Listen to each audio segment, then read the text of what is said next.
Voilà. Maintenant, je vais vous montrer les propriétés qui permettent justement d'éviter tous les cas indéterminés qu'on avait parlé tantôt. Et au niveau des propriétés, il y en a une, deux, et il y en a une troisième ici. Donc, il y a trois propriétés à retenir et il faut vraiment les connaître au bout des doigts. En fait, le calcul des limites x tend vers plus moins l'infini est beaucoup plus facile par rapport à des calculs lorsque je calcule limite x tend vers un nombre.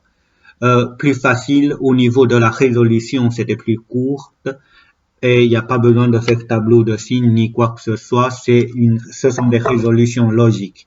Maintenant, les difficultés, les difficultés avec ce que j'appelle les résolutions logiques, il faut vraiment bien comprendre tous les logiques que je vous explique maintenant, puisque si c'était pas clair des choses pour vous, donc les choses que j'appelle logiques, si c'était pas clair pour vous, peut-être vous allez avoir des difficultés pour faire ces exercices-là. Voilà. Donc, la propriété 1, pour K appartiennent tous les réels et n est un nombre entier non nul, c'est-à-dire n il pourrait être égal à 1, 2, 3, 4, etc. Nous avons les propriétés suivantes. D'abord, limite x tend vers plus ou moins l'infini de K. Pour vous donner un exemple, imaginons que j'ai une fonction f de x égale à 3. Voilà, je vais la représenter. J'ai 1, 2, 3. Donc, ça, c'est le graphique de la fonction f de x. Maintenant, si je cherche limite x tend vers moins l'infini de la fonction, c'est-à-dire la fonction, c'est-à-dire ici, au lieu de noter la fonction, je sais que la fonction c'est égal à 3. En fait, quand je vais vers moins l'infini, le graphique reste constant et ça ne changera pas. Son image, c'était toujours 3. C'est pour ça que c'est 3. Pareil pour plus l'infini, ça reste 3. Donc, quand on cherche limite, x tend vers un nombre, x tend vers plus ou moins l'infini d'un constant, en fait, la réponse, c'était constant humaine.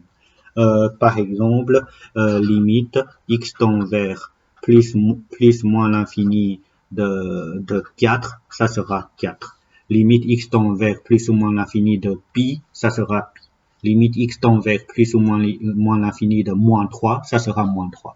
Ça, c'est la première règle de base. Et puis, là, limite x tend vers plus ou moins l'infini.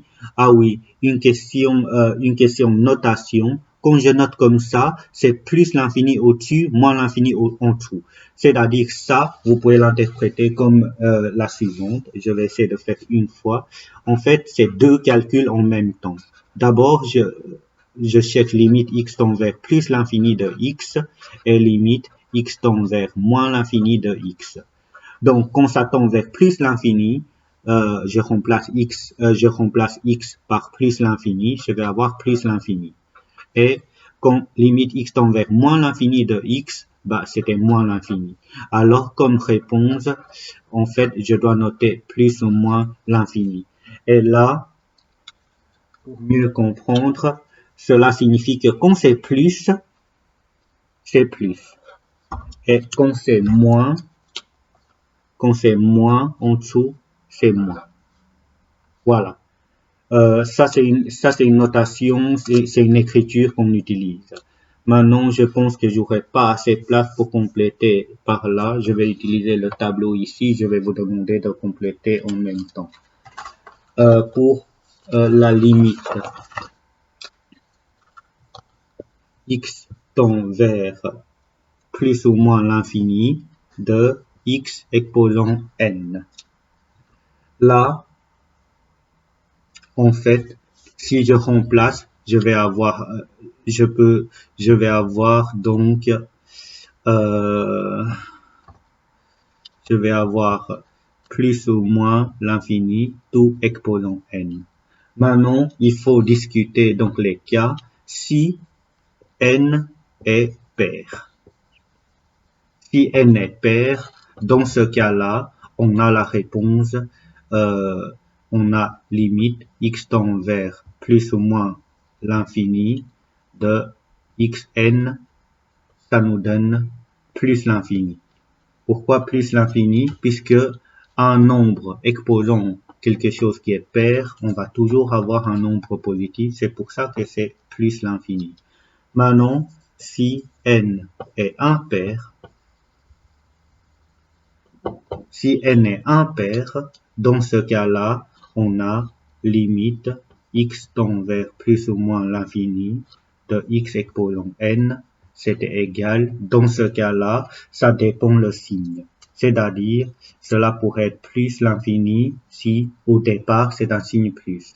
Cela pourrait être moins l'infini si au départ j'ai un signe moins. Qu'est-ce que cela signifie? En fait, imaginons que j'ai plus l'infini exposant un nombre pair, exposant 3 par exemple. Vous êtes d'accord que vous allez trouver plus l'infini. Si j'ai plus l'infini exposant 5, je vais avoir plus l'infini. Mais si j'ai moins l'infini exposant 3, bah, je vais avoir moins l'infini. Et si j'ai moins l'infini exposant 5, je vais avoir moins l'infini. Du coup, la puissance P impair n'influencera pas la réponse, le signe de l'infini. C'est pour ça que la réponse ici, tout dépend si n est pair ou impair, et tout dépend aussi la limite vers laquelle on voulait calculer. Donc, ensuite, oui, je vais quand même compléter, comme ça, ça sera plus clair pour vous. Pour celui-là, je vais peut-être la compléter ici. Donc, si n est pair, on a limite x tend vers plus ou moins l'infini de x exposant n, c'était égal à plus l'infini. Pourquoi? Puisque plus ou moins l'infini exposant un nombre pair, c'était toujours plus l'infini. Maintenant, si n est impair, alors limite x tend vers plus ou moins l'infini de x exposant n, à ce moment-là, ça sera plus ou moins l'infini. Voilà. Ici, en fait, qu'est-ce qu'on va avoir? On va avoir, après avoir remplacé 6 sur 6, en fait, c'est quelque chose que j'ai choisi au hasard. Cela pourrait être 7, cela pourrait être 36, cela pourrait être moins 38, etc. Mais l'important, c'est qu'on doit remplacer x par plus ou moins l'infini, donc plus ou moins l'infini, tout exposant n. En fait, là, peu importe ce que ça vaut n, si c'est pair ou impair pour n, on sait bien que je vais avoir 6 et puis on va avoir l'infini. Le signe, ça n'a pas d'importance. Pourquoi le signe n'a pas d'importance? Puisque j'ai un nombre divisé par, peu importe si c'était plus l'infini ou moins l'infini, on sait bien que c'était égal à 0. En fait, ça, c'est une propriété que vous devez absolument retenir. Un nombre divisé par plus l'infini ou moins l'infini, on va toujours trouver 0. C'est pour ça que le signe là, ça n'a pas d'importance. Je sais bien que le résultat, c'était 0. Ensuite, pour ici, on a racine carrée de plus l'infini par racine carrée de plus l'infini. En fait, ça reste plus l'infini. Ça, c'est puisque, imaginons que j'ai racine carrée de 10 000 et j'arrive à 100, racine carrée de 1 million, j'arrive à 1000, etc. Donc, j'ai un nombre, plus le nombre soit grand ici, plus le résultat va être grand.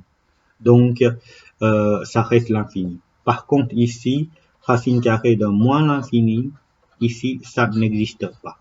Puisque racine carrée d'un nombre négatif, ça n'existe pas. Quelques remarques. Lorsque on a un terme ou un seul x dans l'expression, où on a un seul x dans l'expression, on peut calculer directement. On peut calculer directement la limite. Comme ce que j'ai fait ici, En fait, là, j'essaie de vous donner quelques explications avec un peu plus de détails, mais là, le calcul est fait de manière directe. Alors, pour faire ces calculs, on a besoin d'utiliser des règles de calcul vues au 6.2.1. Ce sont des règles où on fait des calculs avec des plus l'infini ou moins l'infini. Maintenant, pour résoudre toute autre situation complexe, on a besoin donc des propriétés. Avant de vous expliquer la propriété 2, je vais vous donner quelques exercices. Donc, je vous demande de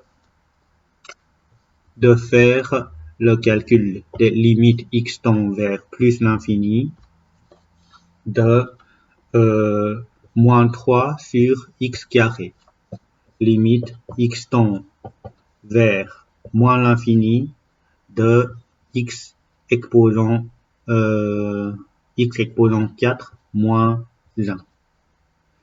Et limite x tend vers plus l'infini de 2 sur racine carrée de x. Et limite x tend vers moins l'infini de moins 3 fois x au cube. Voilà, je vous demande d'essayer ces 4 calculs.